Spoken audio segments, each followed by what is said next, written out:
यानी कि कांग्रेस और एनसी को मिलता हुआ नजर आया। बिल्कुल रचना, और एक बड़ी खबर कालका से लगातार आ रही है। कालका से शक्ति रानी शर्मा बहुत आगे चल चुकी हैं, बहुत आगे हैं शक्ति रानी शर्मा, 10,331 वोटों से आगे बीजेपी प्रत्याशी हैं शक्ति रानी शर्मा। और 10 राउंड की गिनती पूरी, हर एक राउंड पर 1000 से 2000 वोटों की बढ़ोतरी हो रही है और 10,000 से भी ज्यादा वोटों की बढ़त बनाकर आगे चल रही हैं शक्ति रानी शर्मा। ये क्लियर एक बड़ी जीत की ओर बढ़ती हुई नजर आ रही हैं। कालका विधानसभा क्षेत्र में शक्ति रानी शर्मा बहुत आगे चल रही हैं, 10,000 से भी ज्यादा वोटों से आगे चल रही हैं, 10,331 वोटों से।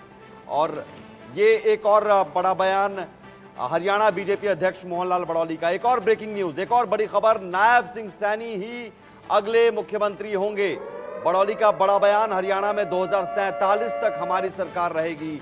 हरियाणा में जनता का बीजेपी से जुड़ाव है। अनिल विज दावा उन्होंने किया था सीएम पद पर, लेकिन प्रदेश अध्यक्ष ने साफ तौर पर कह दिया कि नायब सिंह सैनी ही अगले मुख्यमंत्री होंगे।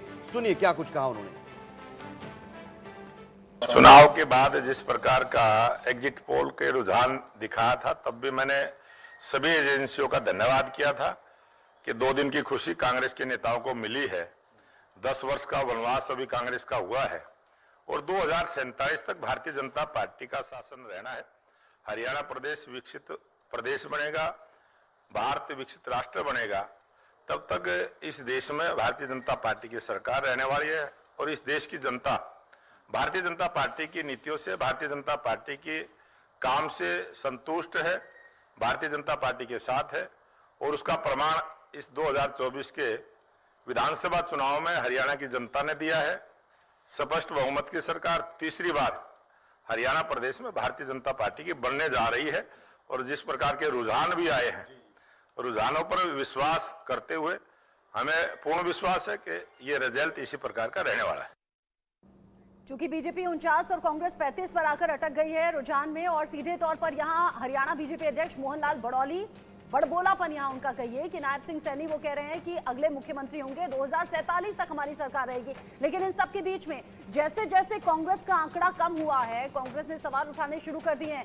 कांग्रेस के नेता जयराम रमेश जो ये कह रहे हैं कि मतगणना जिस तरीके से हो रही है उस पर संशय है, साथ ही साथ चुनाव आयोग के डेटा को लेकर भी सवाल उठाए हैं।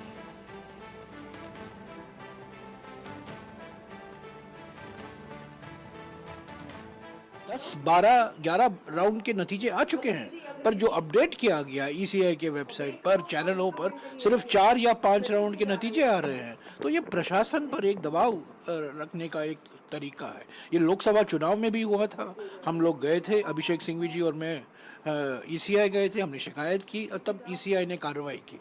तो हम उम्मीद करते हैं कि ईसीआई जो एक संवैधानिक संस्था है, निष्पक्ष संस्था है, इस तरीके से स्थानीय प्रशासन पर दबाव नहीं डालना चाहिए। नहीं, कोई हताश होने की कोई जरूरत नहीं है, निराश होने की कोई जरूरत नहीं है। 3, साढ़े 3 बजे तक काउंटिंग सेंटर पर वो रहें, टिके रहें, क्योंकि ये खेल खत्म नहीं हुआ है। ये सब मनोवैज्ञानिक खेल है, ये माइंड गेम्स चल रहा है, इससे हम हटेंगे नहीं। ये कोई निराश होने की कोई कारण नहीं है। हमें जनादेश मिलने वाला है, कांग्रेस की सरकार बनने वाली है। अभी हम कालका की बात कर रहे हैं और कालका में 10 राउंड की वोटिंग हो गई है। 10 राउंड की वोटिंग में शक्ति रानी शर्मा 10,000 से ज़्यादा वोट से आगे हैं। और जयराम रमेश कह रहे हैं कि 10-11 राउंड की वोटिंग हो गई है, लेकिन इलेक्शन कमीशन के पास 4 राउंड का ही नतीजा है। तो जब हमारे पास 10 राउंड का है तो हर पार्टी के पास है, इलेक्शन कमीशन के पास भी होगा।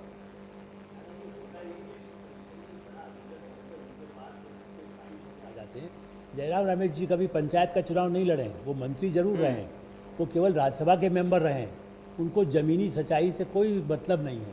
मीडिया मैनेजमेंट वो जानते हैं, बहुत बड़े बने, किसानों पर बहुत किताबें अपने रिसर्च के, अपने जो उनके असिस्टेंट हैं उनसे साथ में सहयोग लेके लिख लिया।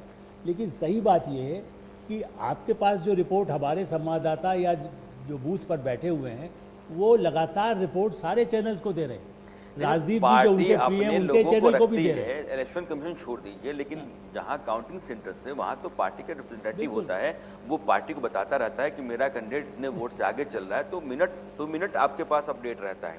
इलेक्शन कमीशन के पास जाने की जरूरत ही नहीं है। आपको पता है कि इतनी सीटों पर हम आगे हैं, इतनी सीटों पर पीछे चल रहे हैं। लेकिन वो सिर्फ इसीलिए वो एडमिनिस्ट्रेशन पर एक तरह से ये कहते हैं ना मटका फोड़ना। आप ये सोचते हैं कि भाई उन्होंने गड़बड़ कर रहा है और हो सकता है बाद में ये कहें कि कुछ तो गड़बड़ हुआ होगा, सरकार इनकी थी। जब तक जीत हो रही थी 2 घंटे पहले तो कह रहे थे कि हमारी जीत हो गई, जनता ने नकार दिया। लेकिन मुझे उन्होंने लगता है पेशेंस की भी बात कही आलोक सर। उन्होंने कहा पेशेंस बनाए रखिए, ये सिर्फ माइंड गेम्स हैं। यानी कि जयराम रमेश को ये उम्मीद है और वो कांग्रेस कार्यकर्ताओं को ये संदेश देना चाहते हैं कि धैर्य रखिए, ये जो नतीजे हैं अभी पलटते हुए नजर आएंगे। यानी कि रुझानों में जो बीजेपी आगे जा रही है वो पीछे हो जाएगी। अब कांग्रेस इस तरीके से इन रुझानों को देख रही है। वीरेंद्र सचदेवा क्या दावा कर रहे हैं, एक बार सुन लेते हैं। दिल बहलाने को गालिब ख्याल अच्छा है। साथ खास बातचीत करने के लिए मौजूद है वीरेंद्र सचदेवा जी। सर, हरियाणा के जिस तरीके से रुझान आ रहा है, कांग्रेस ने काफी क्लेम्स किए थे। कांग्रेस के दावे कभी हकीकत में नहीं बदलते। हरियाणा का जो रिजल्ट है, हमें ऐसा लगता है एक बार पूरा रिजल्ट आ जाए, हमारी एक्सपेक्टेड लाइंस पर है। हरियाणा की जनता ने भ्रष्टाचार मुक्त शासन को पसंद किया है और माननीय प्रधानमंत्री जी के नेतृत्व को उन्होंने सलाम किया है। इसलिए हम तीसरी बार हैट्रिक लगाने जाते हैं। लेकिन आम आदमी पार्टी ने भी अपना खाता खोलने की वहाँ कोशिश जरूर की थी। अरविंद केजरीवाल भी वहाँ पर गए, जेल से आने के बाद किस तरीके से देखते हैं? अरविंद केजरीवाल जब जब जेल से आते हैं तब तक दूसरी पार्टियों को फायदा पहुंचाते हैं। दिल्ली में हमने देखा जेल से वो चुनाव प्रचार के लिए आए, हम 7 सीटें दिल्ली में जीते, फिर वो बाहर आए तो हरियाणा में भी उनका सिफर ही रहा है। और आम आदमी पार्टी का जो चरित्र है वो पूरे देश में सबके सामने है। जब ये दिल्ली में होती हैं तो दिल्ली के बेटे होते हैं, जब हरियाणा जाते हैं तो हरियाणा के बेटे हो जाते हैं। और इस वक्त